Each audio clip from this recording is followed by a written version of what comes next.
Generally UPSC के बाद plan B state पीएससीज को देखा जाता था और लोग ये सोचते थे कि 2-3 महीने दो और स्टेट पीएससी निकल जाएगा। लेकिन because of the share competition आप स्टेट पीएससीज को बिल्कुल भी लाइटली नहीं ले सकते हैं। और इन सारी बातों को ध्यान में रखते हुए sleepy classes IAS state PSC specific courses लेके आ रहे हैं। हमारे काफी सारे स्टूडेंट्स हैं जिन्होंने उड़ीसा पीएससी निकाला है, यूपी पीएससी निकाला है, जेके पीएससी निकाला है और ये नंबर कंटिन्यूअसली बढ़ रहा है। अगर आप चाहते हैं कि आप इन टॉपर्स का पार्ट बने, इन टॉपर्स में से एक बने, तो जुड़े स्लीपी क्लासेस आईएएस के साथ। मेरा नाम अनुकृति मिश्रा है, मैं मधुबनी जिले से हूँ। मैंने अपनी प्रिपरेशन दिल्ली में की और बीपीएससी एग्जाम में मेरी 8th रैंक आई है इस टाइम। ये मेरा सेकंड अटेम्प्ट था इन बीपीएससी। आज मैं आप लोगों के साथ अपनी स्ट्रैटेजी शेयर करना चाहूँगी। बीपीएससी के एग्जाम 68 बीपीएससी की अगर बात करें तो इट वाज द एग्जाम जहां पर बीपीएससी ने अपनी स्ट्रैटेजी बहुत ज़्यादा चेंज कर ली in the terms of exam pattern. उसके लिए मैं आप लोगों को गाइड करना चाहूँगी। प्रिलिमिनरी एग्जामिनेशन की अगर बात की जाए तो उसकी स्ट्रैटेजी ये रहेगी कि आप लोगों को एनसीईआरटीज पढ़नी पड़ेंगी, ओल्ड एंड न्यू। मैंने दोनों ही एनसीईआरटीज पढ़ी थी और उनके नोट्स बनाए थे, which was very helpful for me. Prelims के एग्जाम में आप लोगों को बिहार का बेसिक इंफॉर्मेशन होना चाहिए, जिसके लिए कोई भी बिहार की बुक, मैंने जैसे क्राउन को रेफर किया था, आप भी कोई भी ऐसी बुक को रेफर कर सकते हैं जिससे बिहार की बेसिक इंफॉर्मेशन आप लोगों को ऑन टिप्स याद होनी चाहिए। बिहार 2011 का सेंसस याद होना चाहिए। उसके साथ साथ आप लोगों को मैथ्स अच्छे से आनी चाहिए, क्योंकि उसमें 10 क्वेश्चंस मैथ्स के भी होते हैं एंड उस लिमिटेड टाइम फ्रेम में हमें वो क्वेश्चंस भी सॉल्व करने होते हैं। करंट अफेयर्स के लिए आप कोई भी बुकलेट को रेफर कर सकते हैं। मैंने दृष्टि की एक बुकलेट को रेफर किया था एंड इट वाज हेल्पफुल। आप लोग उसके साथ बेसिक बुक्स पढ़िए ऑफ हिस्ट्री, ज्योग्राफी, सिविक्स। इन सब की काफी हेल्प होगी आपको when it comes to prelims preparation. Science के लिए आप लोग घटना चक्र की बुक को लगा सकते हैं, उसके एमसीक्यूज को सॉल्व कर सकते हैं। उससे काफी ज्यादा साइंस के बेसिक क्वेश्चंस और कॉन्सेप्ट्स क्लियर हो जाते हैं। प्रीलिम्स में आप लोग के पास टाइम कम है और क्वेश्चन ज्यादा है, तो उसको ज्यादा से ज्यादा क्वेश्चंस अटेम्प्ट करने की आप लोगों के लक्ष्य होने चाहिए कि ज्यादा से ज्यादा क्वेश्चन अटेम्प्ट हो। हालांकि अब जब नेगेटिव मार्किंग आ गई है, which was also introduced in 68th, ये आप लोग प्लीज मेक श्योर कर लें कि सिर्फ तुक्के नहीं लगा रहे हैं। कैलकुलेटेड गेसेस ले सकते हैं, लेकिन ऐसे रैंडम उसमें नहीं लगाना है ये सोच के कि क्योंकि क्वेश्चन ज्यादा है तो हमें लगा देना चाहिए। कैलकुलेटेड गेसेस होने चाहिए। मैंने 150 क्वेश्चंस में उस टाइम अराउंड 110 क्वेश्चंस किए थे। ये एक डिसेंट नंबर है, इससे ज्यादा भी किया जा सकता है, पर I was very sure on the questions that I marked. तो जब तक आपकी श्योरिटी है, जहां आप कैलकुलेटेड गेसेस में 2 ऑप्शन तक आ गए हैं, आप लोगों को उसमें अप्लाई करना चाहिए अपना guess work. Apart from that I would not suggest, जहां पर 3 ऑप्शंस आपको डाउट में हो तो आपको वो क्वेश्चन अटेम्प्ट नहीं करने चाहिए। प्रीलिम्स एग्जामिनेशन इंपॉर्टेंट है क्योंकि it is one of the most competitive exam at stage, तो इसलिए आप लोग को उसकी प्रिपरेशन भी वैसे ही करनी चाहिए। इसके बाद मेंस का एग्जाम होगा। मेंस के एग्जाम और प्री के एग्जाम के बीच में ज्यादा टाइम नहीं होता है, इसलिए मेंस की कुछ बेसिक प्रिपरेशन आप लोगों को प्री से पहले ही कर लेनी चाहिए। एक कॉम्प्रिहेंसिव प्रिपरेशन करने के बाद ही आप लोगों का सिलेक्शन हो पाएगा। सिर्फ प्री की प्रिपरेशन करते रहेंगे तो मेंस बहुत सफर करता है, इसलिए ये बहुत इंपॉर्टेंट है कि मेंस की प्रिपरेशन को भी ध्यान में रखा जाए। अब अगर हम 68th की बात करें तो इसमें भी पैटर्न चेंज हो गया था। 68th में GS1, GS2, हिंदी का क्वालिफाइंग पेपर, एसे और ऑप्शनल का क्वालिफाइंग पेपर था इस बार। अगर मैं हिंदी की बात करूं तो अगर आप हिंदी मीडियम से हैं तो ये पेपर आपके लिए इजी होगा, बिकॉज इसमें बेसिक हिंदी पूछते हैं। अगर कोई इंग्लिश मीडियम से है तो आप लोग अपने एग्जाम से पहले कुछ टाइम हिंदी को डिवोट करें, क्योंकि ये क्वालिफाइंग पेपर है, तो आप ये मेक श्योर करें कि आप इसकी भी प्रिपरेशन करें। मैंने अरिहंत की एक हिंदी की बुक आती है, उसको रेफर किया था, और उससे बेसिक हिंदी को आप ब्रश अप कर लेंगे तो it will be very helpful. उसके बाद अगर हम GS1 की बात करें, तो GS1 में ऑलरेडी अगर आप BPSC की साइट पे जाएं तो उन्होंने एक सिलेबस डिफाइन किया हुआ है। 67 BPSC तक उसी डिफाइंड सिलेबस में से ही क्वेश्चन आते हैं। चेंज पैटर्न में 68th में भी उससे क्वेश्चंस आते हैं, लेकिन वो शॉर्ट नोट्स में आते हैं ऑफ 7 and 8 मार्क्स। बाकी क्वेश्चंस जो होते हैं वो बहुत ही ओपन एंडेड आ रहे हैं। इसके लिए आप लोगों को अपने नॉर्मल रिसोर्सेज से थोड़ा ज्यादा पढ़ने की जरूरत होगी। इन GS1 आई वुड सजेस्ट कि जो सिलेबस के पॉइंटर्स BPSC के साइट पर हैं, आप उस पे अपने नोट्स खुद बनाइए, जैसे मौर्य, पाला, Madhubani painting, company painting, Patna कलम, ये सब चीजें जो सिलेबस में मेंशन्ड हैं, आप इनको सिलेबस में सबसे पहले इनके शॉर्ट नोट्स तैयार कर लीजिए। मैंने शॉर्ट नोट्स इनमें तैयार कर दिए थे। उसके बाद मैंने GS1 के लिए स्पेक्ट्रम पढ़ी थी, और स्पेक्ट्रम से भी काफी क्वेश्चंस आते हैं।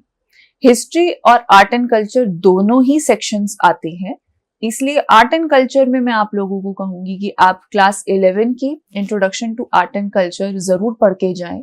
68th में केव पेंटिंग वाला क्वेश्चन जो था वो उससे सीधा सॉल्व हो रहा था, तो it is evident enough fact कि आपको 11th की introduction to art and culture पढ़नी चाहिए।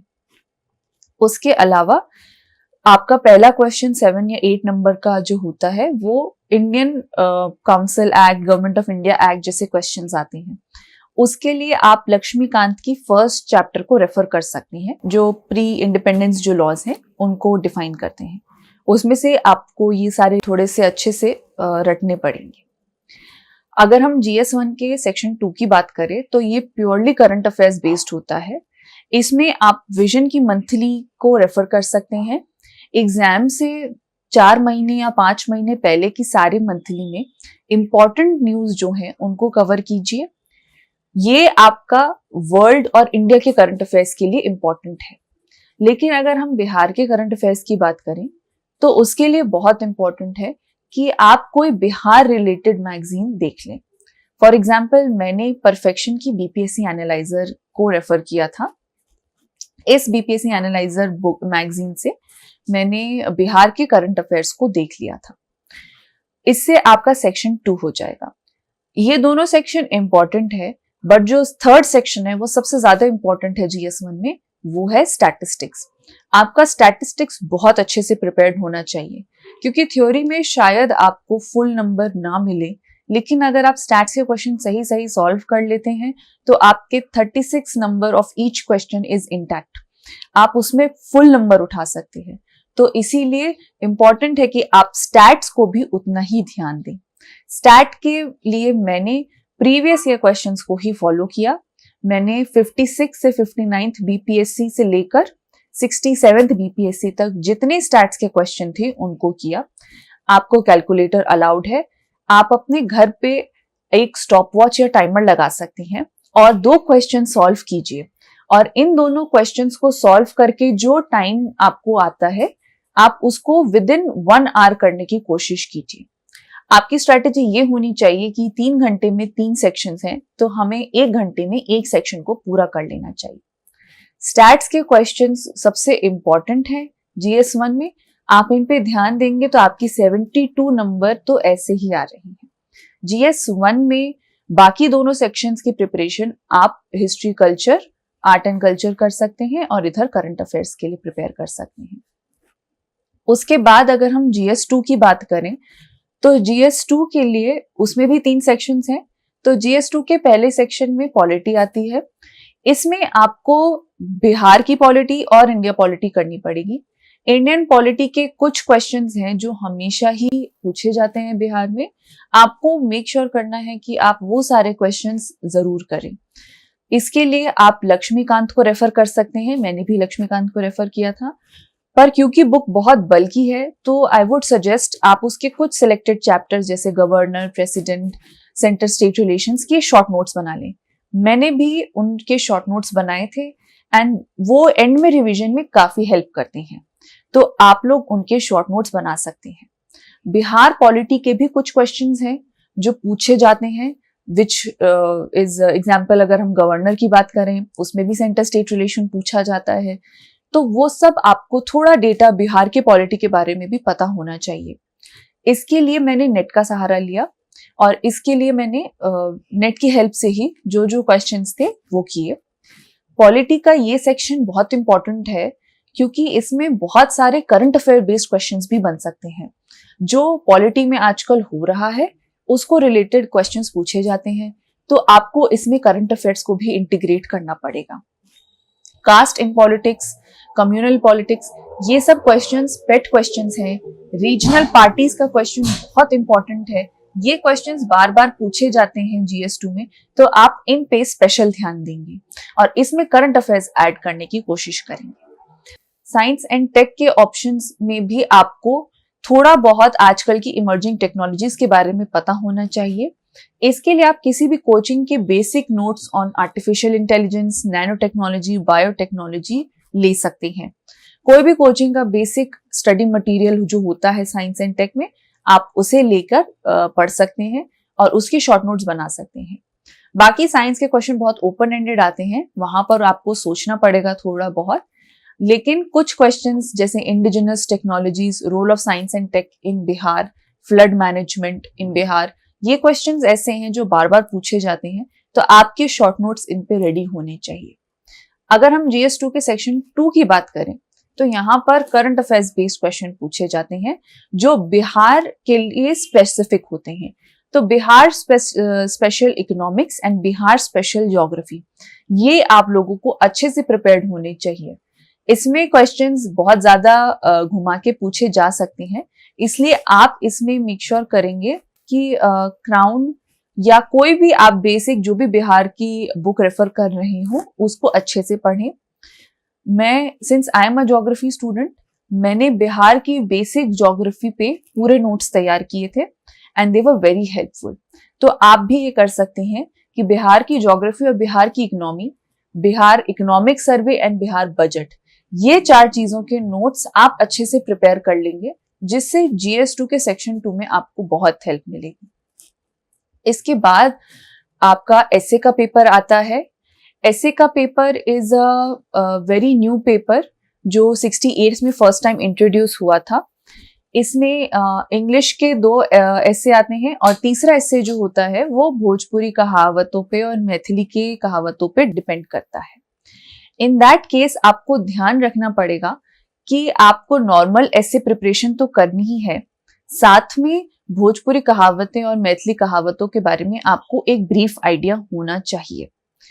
जब 68 का फर्स्ट टाइम जब ये ऐसे इंट्रोड्यूस हुआ था, तो मैंने अपने पेरेंट्स से, अपनी नानी से काफी सारे भोजपुरी कहावतों के बारे में एक लिस्ट ले ली थी, क्योंकि उस टाइम कोई भी स्टडी मटेरियल इस पे आया नहीं था और या मेरे पास अवेलेबल भी नहीं था।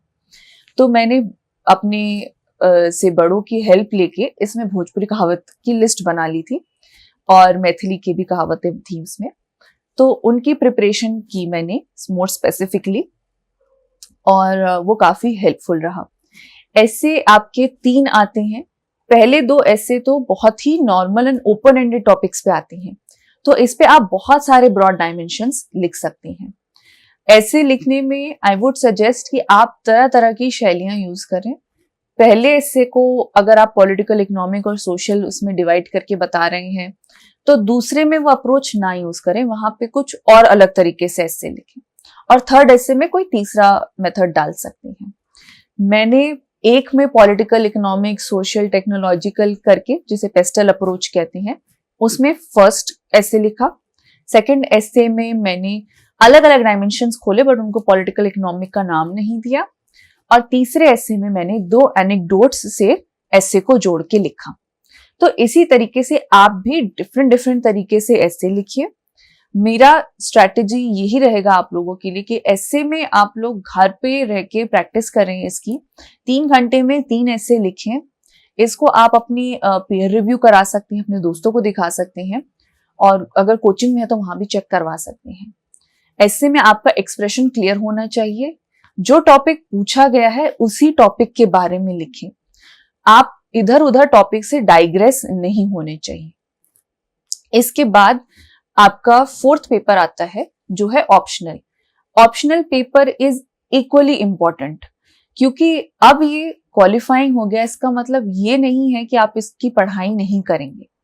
ऑप्शनल के ऑब्जेक्टिव होने से आपको फायदा भी है कि आप अपने जो भी आपका ऑप्शनल है उसके शॉर्ट नोट्स हों, अगर आपके पास कुछ क्विजलेट बुक्स हों तो उसको पढ़ के आप इसमें 40 नंबर लेकर आ सकती हैं, which is the qualifying marks.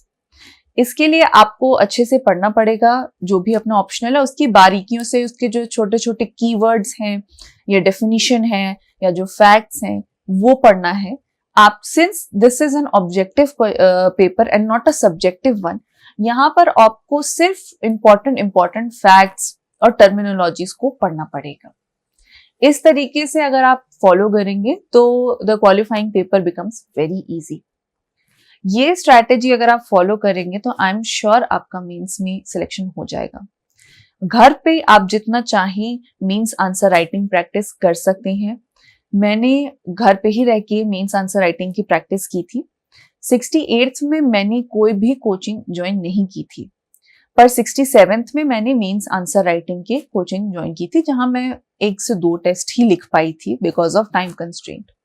आप चाहें तो कोचिंग ज्वाइन कर सकते हैं for mains answer writing, but I would say कि घर पे बैठ के अगर आप इसका डिस्कशन करें अपने फ्रेंड्स के साथ और उनको दिखा दें तो दैट इज इक्वली फाइन, क्योंकि 68th में मैंने कहीं से भी आंसर राइटिंग की हेल्प नहीं ली थी।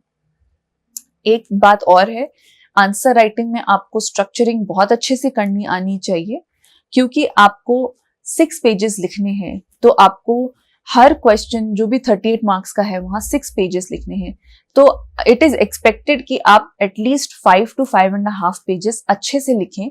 हर चीज को ब्रॉडली एक्सप्लेन करें, किस तरीके से आंसर को तोड़ा जा सकता है।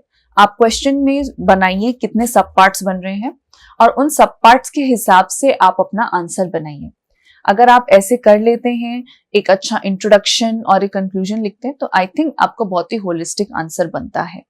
अगर GS2 की बात करूं आंसर राइटिंग में, तो आपको इसमें बहुत ही फैक्ट बेस्ड लिखना चाहिए।